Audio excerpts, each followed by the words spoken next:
Thank you so very much. Good evening, and on behalf of Financial Express Digital, FE Online, I'm absolutely delighted to welcome each one to this important and in many ways a unique event that we feel we are organizing, the FE CareTech Summit 2022.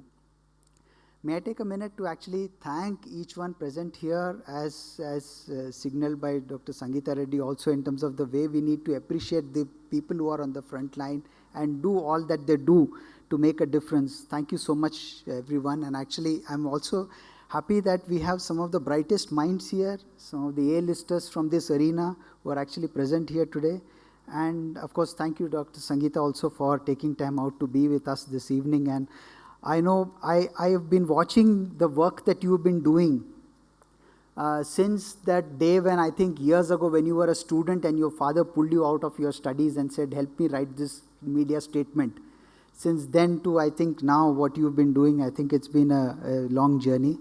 Thank you so much for this. From, as was pointed out by my colleague earlier, for the practitioners in healthcare, policymakers, or the proverbial man on the street as well, healthcare today is occupying the center space in the mind space of most people, and for obvious reasons. But pandemic was really a key important driver in that. That's what we have all been feeling. In keeping with this, we at FE have been consistently for the past 2 years having sessions through experts and subject experts and policymakers to help us understand what to gather and what to expect. Because there is everybody that you speak to is an expert today, thanks to Google or thanks to social media. Everyone is questioning, and with several answers. But we needed experts, so that's what we are trying to do. Crucial in this journey has been the role of technology, and automation has finally, at least most feel, has meant that leaving yourself at the disposal of a surgeon or a physician is no more an act of faith. It's actually helping us understand that there is some outcome possible, and a fruitful one at that. Artificial intelligence or AI, machine learning or MI, or all the other letters of the English alphabet which have all permeated into healthcare are helping us, are emerging as hidden threads that are helping us bind crucial decisions on everything, be it from the line of treatment or from the lessons to be learned for future prevention. So it is this exercise which has driven us to have this event, which is to focus really on how technology will take us through in this way forward, and especially when they talk of remote patient care.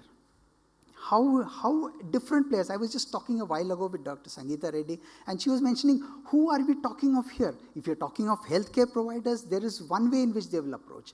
If you're talking of a public health expert, he will approach it, or she will approach it in another way. If you're talking of an Anganwadi worker, she will look in terms of how am I incentivized to be a good healthcare cadre system provider. So all those questions are there. And the role of technology, finally, is becoming increasingly important and relevant, particularly because we have such a high incidence of non-communicable diseases, NCDs. 60% of deaths in India, they say, is because of NCDs. At such an environment, we need technology which can actually help us see through this. And please do remember that we all know this, that we are a country which is severely short in terms of doctors, healthcare providers. How do we therefore help create more impact in a doctor-driven model that we have kind of built over the years, and ensure that the role of, say, nurse practitioners, training the talent to be aligned to the medical records and the medical care digitally, aligning them to that. So hopefully we will cover some of that distance here. And thank you once again for taking time out and being present here. I just do hope that the session on automation will help us, will not leave us with anxiety, but perhaps help us find some answers. Like Dr. Prakash Sharma's organization itself says, that name called Answers. So thanks so much for this.